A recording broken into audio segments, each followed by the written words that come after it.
Hi friends, welcome to my frocks. ഇന്ന് ഞാനൊരു പാചകത്തിൻ്റെ വീഡിയോയുമായിട്ടാണ് വന്നിരിക്കുന്നത്.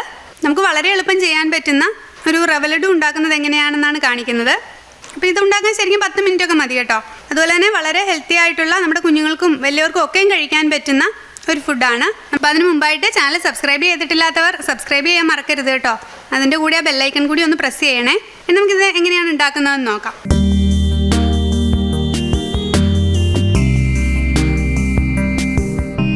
നമുക്ക് ഇതിനു വേണ്ട ഇൻഗ്രീഡിയൻസ് എന്തൊക്കെയാണെന്ന് നോക്കാം. റവ 200 ഗ്രാമാണ് ഞാനിവിടെ എടുത്തിരിക്കുന്നത്. ഇത് റോസ്റ്റ് ചെയ്ത റവയാണ്. നമ്മൾ കടയിൽ നിന്ന് വാങ്ങിക്കുമ്പോൾ തന്നെ റോസ്റ്റ് ചെയ്ത റവയായിട്ടുള്ള റവ വാങ്ങിയതാണ്. പിന്നെ വേണ്ടത് പഞ്ചസാര. ഇത് ഞാൻ 150 ഗ്രാം പഞ്ചസാരയാണ് എടുത്തിരിക്കുന്നത്. ഇതാണ് ഞാൻ എടുത്തിരിക്കുന്ന മെഷറിംഗ് കപ്പ്.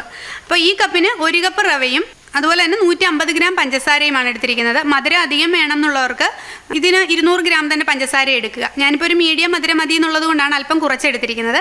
പിന്നെ വേണ്ടത് തേങ്ങയാണ്. തേങ്ങ ചെറുതായിട്ട് പൊടിയായി തിരുമ്മി എടുത്തിരിക്കുന്നതാണ്. ഇതും ഈ കപ്പിന് 1 കപ്പ് തേങ്ങയാണ് എടുത്തിരിക്കുന്നത്. പിന്നെ വേണ്ടത് അല്പം കാഷ്നട്ട്, അല്പം കിസ്മിസ്, ഒരു 3-4 ഏലയ്ക്ക, ഇത്രയുമാണ് വേണ്ടത്. ഇനിയും നമുക്ക് ഒരല്പം പാലും, ഒരു 50 ml പാലും കൂടി ആവശ്യമുണ്ട്. ഇത് തിളപ്പിച്ചെടുത്ത പാലാണ്. ഇത്രയും പാലും കൂടി വേണം. അപ്പോൾ അതുപോലെ തന്നെ ഞാൻ നെയ്യിലിട്ട് മൂപ്പിക്കുന്നില്ല. വളരെ ചെറുതായിട്ട് വളരെ പൊടിയായിട്ട് കട്ട് ചെയ്തെടുക്കുക. ഈ കാഷ്നട്ടും അതുപോലെ തന്നെ കിസ്മിസും ഏലക്കയും ഒന്ന് പൊടിച്ചെടുക്കുക. ഇതുപോലെ പൊടിയായിട്ട് കട്ട് ചെയ്തെടുത്തിട്ടുണ്ട്. അതുപോലെ തന്നെ ഏലക്കയുടെ ഉള്ളിലെ അരി മാത്രമാണ് ഞാൻ എടുത്തിരിക്കുന്നത്. ഇനി നമുക്ക് ഇതെങ്ങനെയാണ് ഉണ്ടാക്കുന്നതെന്ന് നോക്കാം.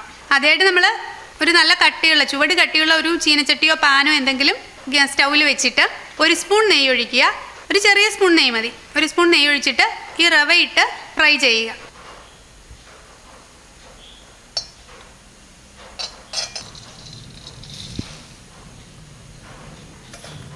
ചെറിയ തീയിലിട്ടിട്ട് ഇങ്ങനെ ഒന്ന് ഇളക്കി കൊടുക്കുക. ഒരു ചെറിയ ബ്രൗൺ കളർ ആവുന്നത് വരെ. അടിയിൽ പിടിക്കാതെ ശ്രദ്ധിക്കണം. ഞാൻ കൂടുതലായിട്ടും സ്റ്റിച്ചിങ് വീഡിയോസൊക്കെയാണ് ചെയ്യുന്നത്. അപ്പോൾ ഇത് ഞാൻ വീട്ടിൽ കുട്ടികൾക്ക് ഈവനിങ് സ്നാക്സ് ഒക്കെ ആയിട്ട് ഉണ്ടാക്കി കൊടുക്കുന്നതാണ്. അപ്പോൾ അത് നിങ്ങളോടും കൂടി ഷെയർ ചെയ്യാമെന്ന് വിചാരിച്ചു. അപ്പോൾ സ്റ്റിച്ചിങ് വീഡിയോസ് കാണാത്തവർ അതുകൂടി ഒന്ന് കണ്ടു നോക്കണേ. ഇപ്പോൾ ഒരു ചെറിയ ബ്രൗൺ കളർ വന്നിട്ടുണ്ട്. ഇത് ഓൾറെഡി ഒന്ന് റോസ്റ്റ് ചെയ്ത റവ ആയിരുന്നു. അപ്പോൾ ചെറിയൊരു ബ്രൗൺ കളർ ആകുമ്പോഴേക്കും നമുക്ക് ഈ തേങ്ങ കൂടി ഇട്ട് കൊടുക്കാം. ഇനിയും ഇതുപോലെ തന്നെ ഈ തേങ്ങ കൂടി ഒന്ന് ചെറിയൊരു കളർ വ്യത്യാസം വരുന്നിടം വരെ നന്നായിട്ടൊന്ന് ഇളക്കി കൊടുക്കുക. ഇതൊരു സാമാന്യം ഗോൾഡൻ ബ്രൗൺ കളർ ആകുമ്പോഴേക്കും, ഭയങ്കരമായിട്ട് ബ്രൗൺ ആവണ്ട, ഗോൾഡൻ ബ്രൗൺ കളർ ആകുമ്പോഴത്തേക്കും നമുക്ക് ഇനി ഇതിലേക്ക് ആ തേങ്ങയുടെയും റവയൊക്കെ മൂക്കുന്നതിൻ്റെ ഒരു നല്ല സ്മെല്ല് വരും നമുക്ക്. ഇനി നമുക്ക് ഇതിലേക്ക് ഈ പഞ്ചസാര ചേർത്ത് കൊടുക്കാം. പഞ്ചസാര പൊടിക്കൊന്നും വേണ്ട, ഡയറക്റ്റായിട്ട് ഇട്ട് കൊടുക്കാവുന്നതാണ്. പഞ്ചസാര മധുരം അധികം വേണമെന്നുള്ളവർക്ക് അധികം പഞ്ചസാര ഇടുക. റവ എടുക്കുന്നതിൻ്റെ ഒപ്പം തന്നെ പഞ്ചസാരയും എടുക്കാം, ഇല്ലെങ്കിൽ അതിലല്പം കുറച്ചെടുക്കാം. ഞാനിപ്പോൾ ഒരു മീഡിയം ആണ് എടുത്തിരിക്കുന്നത്.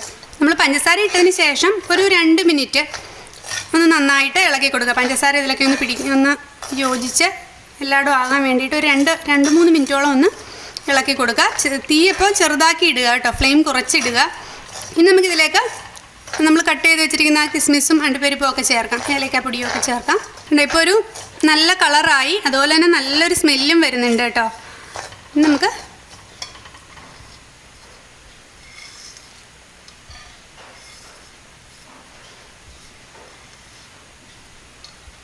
ഒന്നുകൂടി നന്നായിട്ട് ഇളക്കി കൊടുക്കാം. നമ്മൾ ഈ അണ്ടിപ്പരിപ്പും കിസ്മിസും എല്ലാം കൂടി നന്നായിട്ടൊന്ന് അതും ഒരു 1-2 മിനിറ്റോളം ഒന്ന് ഇളക്കുക. എല്ലാം നന്നായിട്ട് യോജിച്ചതിന് ശേഷം ഇനി നമുക്ക് നമ്മൾ ഈ എടുത്തു വെച്ചിരിക്കുന്ന പാല്, അല്പം പാല് മതി കേട്ടോ. 50 ml പാലാണ് ഞാൻ എടുത്തിരിക്കുന്നത്. അപ്പോൾ നമ്മൾ റവയുടെ കൂടുതൽ എടുക്കുന്നതനുസരിച്ച് പാലിൻ്റെ അളവ് കൂട്ടുക.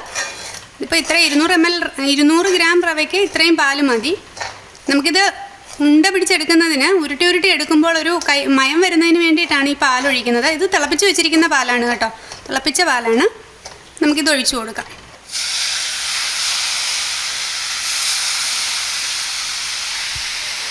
നമ്മൾ ഈ പാലൊഴിച്ചതിന് പകരം നമുക്ക് പാലൊഴിക്കാണ്ട് 2-3 സ്പൂൺ നെയ്യ് കൂടി ചേർത്താലും മതി. നമുക്കിത് നന്നായിട്ടൊന്ന് ഇളക്കിയിട്ട് ഓഫ് ചെയ്ത് വെക്കാം. അതുപോലെ ഒരു കാര്യം കൂടി ശ്രദ്ധിക്കണം, നമ്മൾ പാല് ചേർത്തുണ്ടാക്കുന്ന ഈ റവ ലഡു ഒരു 4-5 ദിവസത്തിലൊക്കെ ഇരിക്കുകയുള്ളൂ. പാലല്ലേ നമ്മൾ ചേർക്കുന്നത്. പക്ഷെ നെയ്യാണെങ്കിൽ കുറച്ച് ദിവസം കൂടി കേടാവാണ്ടിരിക്കും. ഒന്ന് ലേശം തണുത്തിട്ട് നമുക്കിതിന് ഉണ്ട പിടിച്ചെടുക്കാം. ഇപ്പോൾ ചെറുതായിട്ട് ചൂടിങ്ങനെ ആറിയിട്ടുണ്ട്. അപ്പോൾ നമുക്കിനി ഇത് എടുത്തിട്ട് ഉണ്ട പിടിച്ചെടുക്കാം. നമ്മുടെ റവ ലഡു തയ്യാറായി കഴിഞ്ഞു. നമുക്ക് വളരെ എളുപ്പം തയ്യാറാക്കി എടുക്കാവുന്ന ഒരു സ്നാക്കാണിത്. അതുപോലെ തന്നെ നമ്മുടെ വീട്ടിലുള്ള സാധനങ്ങൾ വെച്ച് തന്നെ ഉണ്ടാക്കാം. അപ്പോൾ എല്ലാവരും ഇതൊന്ന് ട്രൈ ചെയ്ത് നോക്കുക. എൻ്റെ വ്യൂവേഴ്സിൽ കൂടുതലും എനിക്ക് തോന്നുന്നു കുട്ടികളുള്ള അമ്മമാർ തന്നെയാണെന്ന് തോന്നുന്നു. കാരണം ഞാൻ കുട്ടികളുടെ ഫ്രോക്കുകളൊക്കെ തന്നെയാണ് കൂടുതലും ചെയ്യുന്നത്. അപ്പോൾ കുട്ടികൾക്ക് വളരെ ഇഷ്ടപ്പെടുന്ന ഒരു പലഹാരമാണിത്. അപ്പോൾ എല്ലാവരും ഒന്ന് ട്രൈ ചെയ്ത് നോക്കുക. എല്ലാവരും ഷെയർ ചെയ്യുക, സബ്സ്ക്രൈബ് ചെയ്യുക, കമൻറ്റ് ചെയ്യുക. Thank you for watching.